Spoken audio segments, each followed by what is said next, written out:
په کابل کې افغان یوټیوبر چا ولې او چېرته وژلي جزئیات یې ویډیو کې وګورئ او چینل هم سبسکرایب کړئ. سلام درنو لیدونکو، ستړي مه شئ. کابل کې افغان یوټیوبره هورا سادات په مرموز ډول وژل شوې ده. ځوانه یوټیوبره هورا سادات د دوشنبې په ورځ په کابل کې په مرموز ډول وژل شوې ده.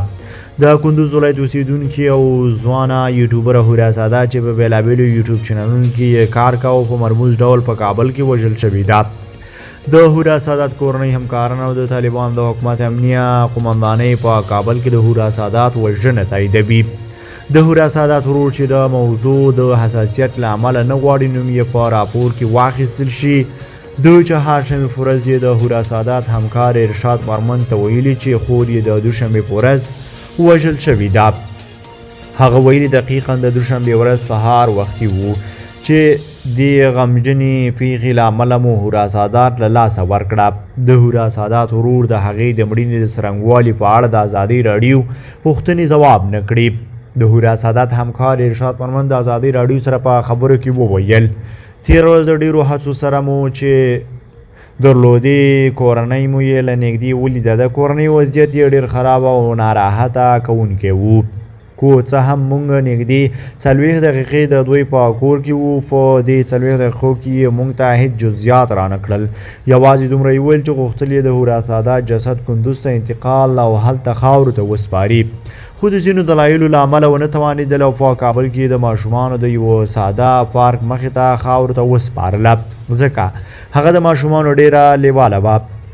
فرمن دا هم ویلي دي چې د سادات کورنۍ د هورا د وژنې څرنګوالی نه دی مشخص کړی. په ورته وخت کې د طالبانو د حکومت د کابل امنیه قومندانۍ ویان خالد زدران پر خپله ایکس پاڼه یا پخوانی ټویټر لیکلي چې هورا سادات 3 ورځې مخکې د کابل ښار 18 حوزې اړوند سیمه کې په قتل رسېدلي. زدران ویلي چې د امنیتي ځواکونو د څېړنو پر مهال د دې قتل په تور د یوې مېرمنې په ګډون 2 تنه نیول شوي دي او څېړنې ترې روانې دي. خالد زدران د نیولو شویو کسانو په اړه ډېر جزئیات ورنه کړل. د هورا سادات وژنې د ښځو او بشري حقونو د یوه شمېر فعالانو غبرګونونه پارولي دي. هورا سادات شاوخوا 25 کاله عمر درلود او په بېلابېلو یوټیوب چینلونو په ځانګړي ډول کابل فنس او سټار فنس کې کار کاوه. په افغانستان کې د وروستیو سیاسي بدلونونو او واک ته د طالبانو د بیا ځلې رسېدو وروسته په رسنیو کې ټولنیزو او تفریحي خپرونو محدودیتونه ولګېدل او له هغې وروسته د یوټیوب چینلونو بازار ګرم شو او ظاهراً د افغانستان دننه او بهر د دوی پروګرامونه د خلکو په منځ کې ځانګړی ځای خپل کړ.